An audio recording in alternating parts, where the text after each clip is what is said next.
नमस्कार, news one India में आपका स्वागत है। आपके साथ मैं धर्मराज सिंह। वित्तीय कठिनाइयों के बीच चुनावी साल में उत्तराखंड की बीजेपी की सरकार के पिटारे से कोविड से प्रभावित लोगों के लिए एक और राहत पैकेज निकला है। मुख्यमंत्री पुष्कर सिंह धामी ने मंगलवार को एक कार्यक्रम के दौरान 118 करोड़ 35 लाख रुपए के इस राहत पैकेज की घोषणा की। इस पैकेज का लाभ 7,54,984 लोगों को मिलेगा। पिछले करीब 1.5 महीने के कार्यकाल में धामी सरकार का यह तीसरा राहत पैकेज है। स्वरोजगार पर एक्शन में सरकार, 118 करोड़ के पैकेज का उपहार, 8 लाख बेरोजगार का जमेगा कारोबार, पुष्कर पहल से खोलेंगे समृद्धि के द्वार। पहाड़ में युवाओं को रोजगार देने के लिए मुख्यमंत्री पुष्कर सिंह धामी ने एक और पैकेज का ऐलान किया है। मुख्यमंत्री ने महामारी के बीच रोजगार को बूस्ट देने के लिए 118 करोड़ 33 लाख रुपए के पैकेज की घोषणा की है। इस पैकेज का लाभ प्रदेश में 7,54,984 लोगों को मिलेगा। मुख्यमंत्री पुष्कर सिंह धामी का कहना है कि उत्तराखंड में विभिन्न स्वयं सहायता समूहों द्वारा अच्छा काम किया जा रहा है। राज्य की अर्थव्यवस्था में इनका काफी योगदान रहा है, लेकिन कोरोना के कारण महिला स्वयं सहायता समूहों और राज्य सरकार की स्वरोजगार योजनाओं के लाभार्थियों का व्यवसाय प्रभावित हुआ है। इसीलिए इन्हें राहत देने के लिए इस पैकेज का निर्णय लिया गया। हमने कहा है कि अगले आने वाले समय में 2-3 महीनों में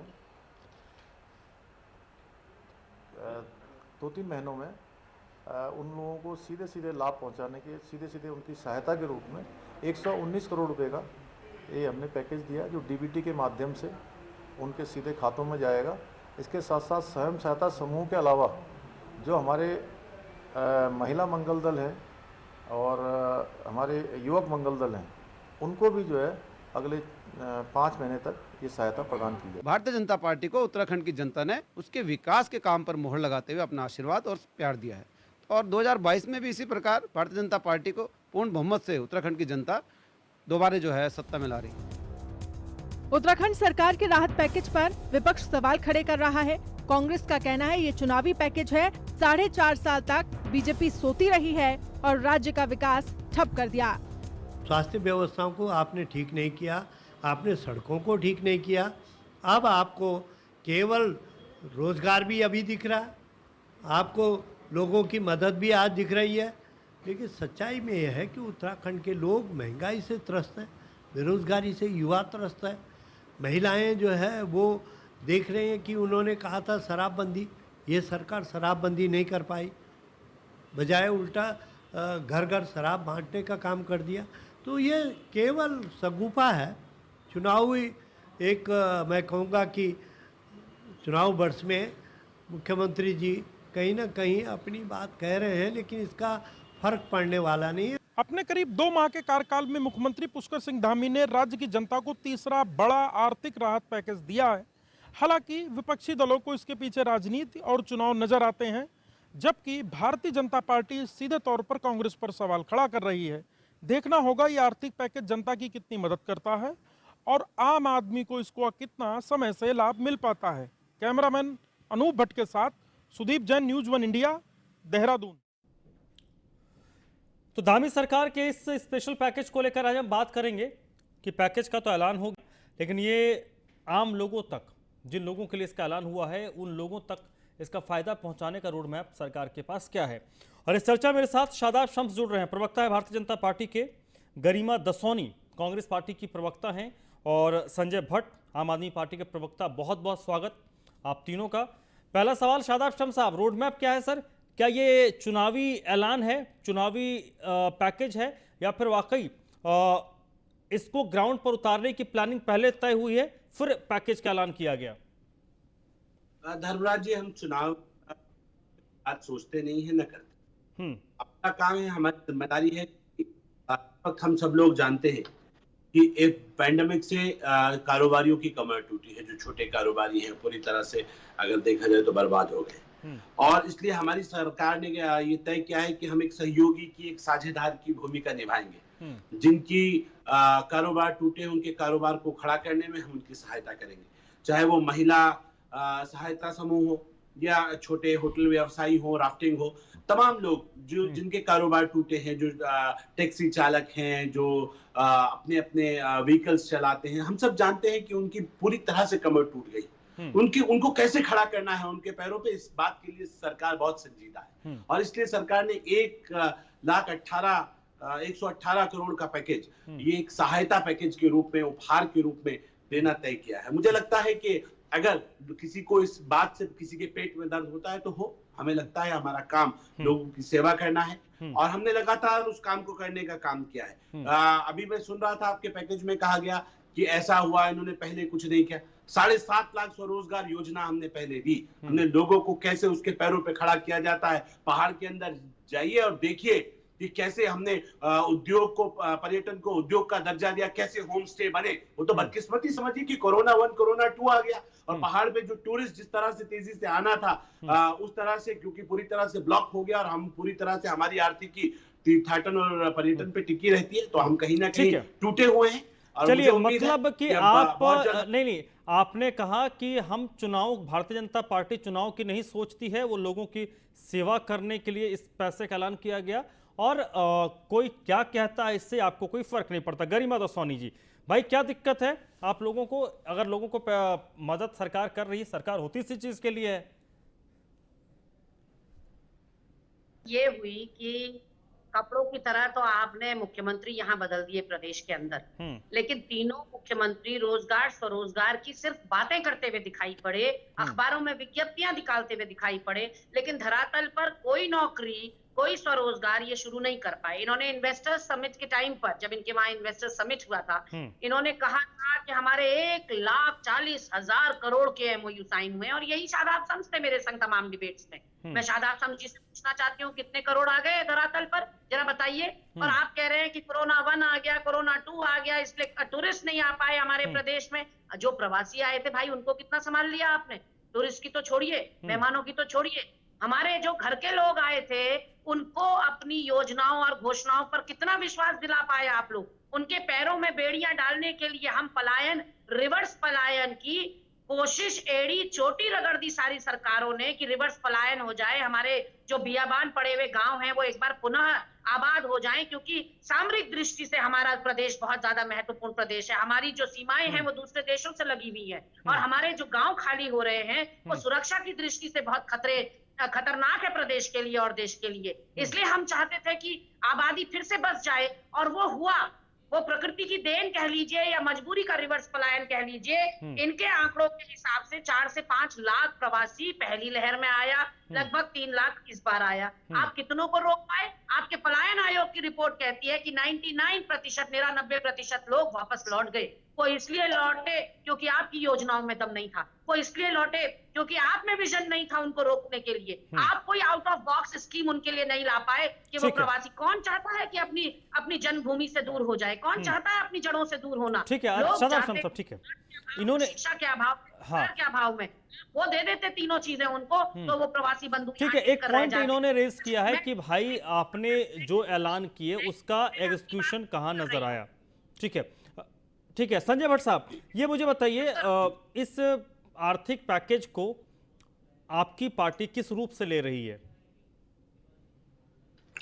देखिए धनराज जी, पहली बात तो ये है कि जो ये आर्थिक पैकेज है ये चुनाव से लगभग 6 महीने पहले है, 5 महीने कह लीजिए या 4-5 महीने पहले ये आर्थिक पैकेज निकाला गया। तो सीधी सी बात है, ये चुनावी पैकेज है और चुनाव में क्योंकि लोक लुभावनी घोषणाएं, लोक लुभावने वादे, लोक लुभावनी स्कीमें निकालती हैं सरकारें, इसी प्रकार से भारतीय जनता पार्टी की सरकार ने ये स्कीम निकाली है चुनाव से, क्योंकि जनवरी में आचार संहिता लगभग लग जाएगी और ये अगस्त है।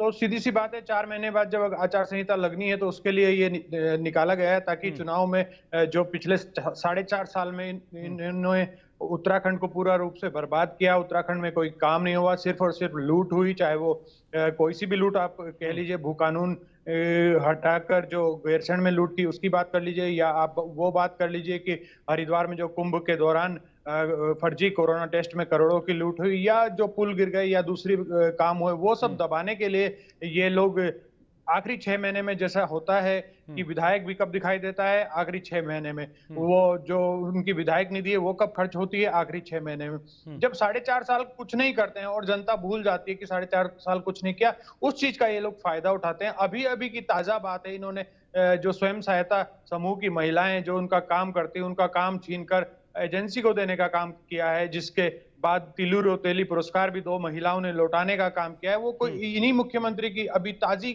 हालात हैं। और महिलाओं के साथ इन्होंने क्या बिहेव किया, पहले वाले जो मुख्यमंत्री थे इसी सरकार के, उन्होंने तो एक महिला को जनता दरबार में ये तक कह दिया था गिरफ्तार करो इस बुजुर्ग महिला को, जो विधवा बुजुर्ग 57 साल की महिला थी। तो ये हालात भारतीय जनता पार्टी ने यहाँ लगातार बनाए हैं। इन हालातों को से बचने के लिए ये इस प्रकार की कोशिशें करते हैं ताकि इससे पुराने काम ढक सके। ठीक है, शादाब शम्स साहब, आप काउंटर कीजिएगा जो दसौनी जी ने कहा या संजय भट्ट साहब ने कहा। एक सवाल मैं उसमें और ऐड कर देता हूं। कभी भी जब इस तरीके के आर्थिक पैकेज का ऐलान होता है, ना सिर्फ उत्तराखंड की बात, किसी भी स्टेट में या सेंटर की तरफ से, तो उसके एग्जीक्यूशन की बात, आम लोगों को उसका कितना फायदा मिल रहा है या कितना फायदा मिला, उस पर एक क्वेश्चन मार्क लगता है। आपकी तरफ से मैंने शुरू में भी सवाल पूछा था कि भाई उसका रोड मैप क्या है, किस तरीके से आप उसको एग्जीक्यूट कीजिएगा।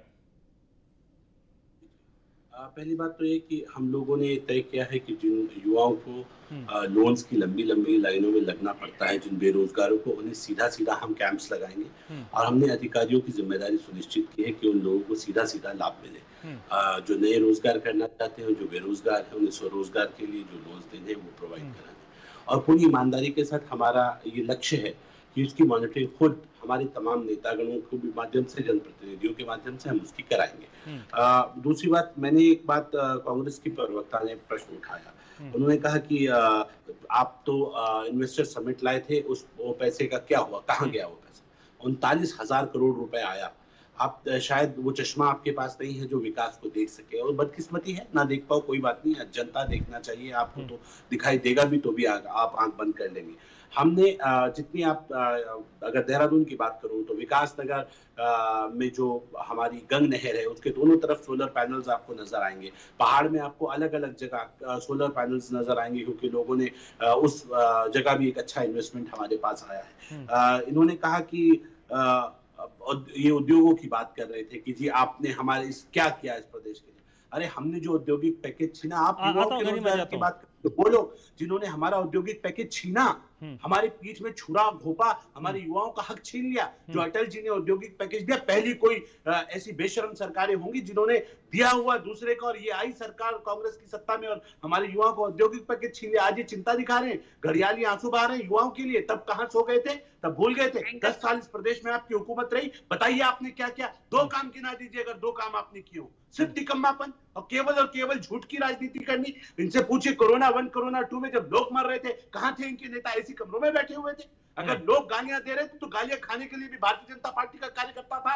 ये कहीं नहीं थे कांग्रेसी, एक ऐसी कमरों में बैठे हुए थे, कहानियां बता रहे थे। आम आदमी पार्टी वाले बड़ी मोहब्बत दिखा रहे हैं। आज उत्तराखंड की बात करें, इनसे पूछो जब पलायन करके लोग उत्तराखंड आ रहे थे तब इन्होंने कहा कि भाई जाओ यहाँ से, गाड़ी वहां खड़ी है आनंद विहार बस स्टैंड पे, और 100 रुपए का टिकट लेते हैं और लाइबिलिटी है हमारे लिए, पहाड़ के लोग आ जाते हैं दिल्ली में। ये जब भी रोजगार, ठीक है शादाब शाम साहब, ये ठीक है। संजय भट्ट साहब, आता हूं तो मैं पहले गरिमा जी के पास आऊंगा, फिर आपके पास आऊंगा। मैं आपकी बात पूरी कर दूं, जल्दी से सर, जल्दी। धर्मराज भाई बात पूरी कर दूं, जल्दी। हाँ जी, मैंने कहा अभी इन्होंने प्रश्न उठाया कि शराबबंदी होनी चाहिए या शराब चले। अरे डैनिश खुलेआम डैनिश का सेवन कराने वाले, खुली डैनिश लूट करने वाले, वो प्रश्न उठाएंगे? कमाल हो गया भाई। ये तो जो काम कर रहा है उसके ऊपर सवाल, झूठ के ऊपर झूठ का पुलिंदा बना के दोनों पार्टियां, एक की हम जमानत जब्त करा चुके, एक को 11 पे समेट चुके, और चिंता मत कीजिए, कमिटमेंट है इस बार, इकाई पे एक को समेटेंगे और दूसरे का खाता नहीं खुलने देंगे। चलिए ठीक है भाई साहब, ठीक है शदाब जी, ठीक है। गरिमा जी रिस्पॉन्ड नहीं, ठीक है। बड़ी सर आपने आरोप लगाए, अब उनसे सुन लीजिए। आपने आरोप लगाए, उनसे सुन लीजिए। गरिमा जी शांत हो जाइए, शांत हो जाइए, बैठ जाइए, पानी पीजिए ठंडा। डेनिस हम खुले आम बेच रहे थे, आपके उसमें बंद हो गई क्या शादाब शम्स जी? डेनिस बंद है क्या? आजकल नहीं बिक रही उत्तराखंड में? पहले इसका जवाब दीजिए। आप कह रहे खुले आम डेनिस नहीं, डेनिस के साथ हिलटॉप भी बिक रही है। डेनिस के साथ हिलटॉप भी बिक रही है। डेनिस के पहले इसका जवाब दीजिए आप। आज डेनिस नहीं बिक रही है क्या उत्तराखंड के बाजारों में? पहली बात। दूसरी बात ये जो आपने कहा कि हमने तुम डेनिश लेके आए, हम साइंस सिटी लेके आए, तुम डेनिश लेके आए, हम एक शदाब साहब आराम से तुमने भ्रष्टाचार लगाया, शदाब साहब एक मिनट आराम से ना भाई, जो हम कहें वो सही, ये फर्क है तुम में हमने कहा ये है खाता, जनता को जवाब देनी है, रिपोर्ट कार्ड के साथ जनता के बीच में जाएंगे। अरे तुम क्या सवाल पूछोगे हमसे? चलिए ठीक है, गरिमा जी बोलिए, गरिमा जी कंप्लीट कीजिए आप। देखिए, जो औद्योगिक पैकेज की बात इन्होंने कही कि हमारी सरकारों ने वापस कर दिया, हम आ गए ना 11 पर। अब 2014 से तो तुम्हारे दाढ़ी वाले बाबा बैठे हैं दिल्ली के अंदर, दिलवाते क्यों नहीं हो औद्योगिक package? Double engine triple engine की सरकार दे दी उत्तराखंड के लोगों ने, 4.5 साल बीत गया तुमको, क्यों नहीं ला पा रहे हो औद्योगिक पैकेज? तुमने 3 मुख्यमंत्री बदल दिए। चिंता मत करो, पप्पू के बस की बात नहीं है, दाढ़ी वाले बाबा ही करेंगे, चिंता मत करो, पप्पू नहीं करेगा कुछ। नहीं प्लीज, ये सब वर्ड्स यूज नहीं, दोनों को। तीसरी बात सुन लीजिए, जो पैकेज मुख्यमंत्री धामी ने घोषणा करी है, मुख्यमंत्री धामी के पास 2 ही चीजें हैं, या तो वो पैकेज में पैकेज की घोषणा कर रहे हैं, या वो समिति पे समिति गठित कर रहे हैं, समिति खेल रहे हैं। जैसे दिल्ली वाले इनके मुखिया जो हैं दाढ़ी वाले, वो केवल पैकेज लेके आ रहे हैं। क्या वो बताओ जो मैंने प्रश्न पूछा, कहानी मत बताओ। आराम से संजय भट्ट, ठीक है, संजय भट्ट भी कुछ कह रहे थे। संजय भट्ट आप क्या कह रहे थे? ठीक है संजय भट्ट साहब जी, अभी सादाब भाई ने सवाल उठाया कि दिल्ली में जो प्रवासी थे उनके साथ क्या हुआ। मैं पूछना चाहता हूं उत्तराखंड की भारतीय जनता पार्टी सरकार से कि जब प्रवासी उत्तराखंड में आए तो उन्हें क्वारंटीन सेंटर में रखा गया। वो क्वारंटीन सेंटर थे जहां बकरियां बनती है, वहां जहां गाय बनती है, वहां किसी को सांप ने काट दिया, किसी ने आत्महत्या कर लिया, फांसी लगा दी। ये आराम से बात करेंगे। उत्तराखंड में टोकन बन रहे थे और इनके अध्यक्ष बोल रहे थे, इनके अध्यक्ष बंशीधर भगत उस समय थे, उन्होंने कहा कि शमशान घाट में लकड़ियों की कमी नहीं होने दी जाएगी। ये इनके अध्यक्ष भारतीय जनता पार्टी के लोगों की तुलना करते हैं तुम्हारे प्रवक्ता, और लीजिए कि उत्तराखंड दूसरे नंबर पर रहा मृत्यु दर में कोरोना काल में, और पंजाब पहले नंबर पर रहा। पंजाब में कांग्रेस की सरकार है और उत्तराखंड में मुझे भी बात नहीं समझ में आ रही, आप लोग क्या बोल रहे हैं इसके लिए। नहीं मुझे बात समझ नहीं आ रही क्या कुछ। मैं एक फाइनल कमेंट गरिमा दसोनी जी आपसे लूंगा, 10 सेकंड में कंप्लीट आप कर दीजिएगा। आपने एक बड़ा सवाल ये रेज किया कि भाई मुख्यमंत्री धामी के पास अभी कोई ऑप्शन नहीं, उनको क्योंकि उनके पास टाइम नहीं है, या तो समिति बनाएंगे या फिर वो पैकेजेस का ऐलान करेंगे। उन पैकेजेस का जो धरातल पर उतरती ही नहीं है। मैं बता तो रही हूँ, बिहार के चुनाव में 40,000 करोड़ का पैकेज बिहार को दिया था, वो उतरा नहीं। 2 लाख करोड़ का पैकेज अभी घोषित हुआ था कोरोना काल में निर्मला सीतारमण के द्वारा, वो धरातल पर कहीं नहीं दिखाई पड़ रहा, किसी को भी लाभान्वित होते हुए हम दिखाई नहीं पड़ रहे हमें। अब मैं शादाब हमसे कहना चाहती हूँ, इन्वेस्टर समिट में इतना खूबसूरत अगर काम हुआ, मेरे पास चलिए वो चश्मा नहीं है वो रोजगार स्वरोजगार देखने का, आप श्वेत पत्र जारी कर दो ना। 4.5 साल में कितने रोजगार दिए, किन विभागों पे दिए? ठीक है शादाब साहब जल्दी से, मेरे पास टाइम नहीं है। बिल्कुल शादाब साहब जल्दी से, ठीक है शादाब साहब जल्दी।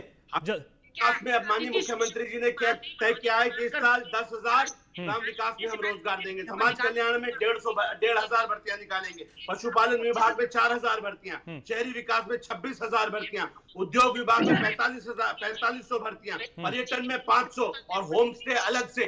पूरी तरह से सरकार आदरणीय पुष्कर सिंह धामी जी, ठीक है सर, अगर आप भर्तियां कर देंगे तो उत्तराखंड। संजय भट्ट साहब सॉरी, शादाब साहब सॉरी, गरिमा दसोनी जी सॉरी, क्योंकि रोजगार की बात हो रही है तो रोजगार की बात पे हम बहुत लंबा बात कर सकते हैं।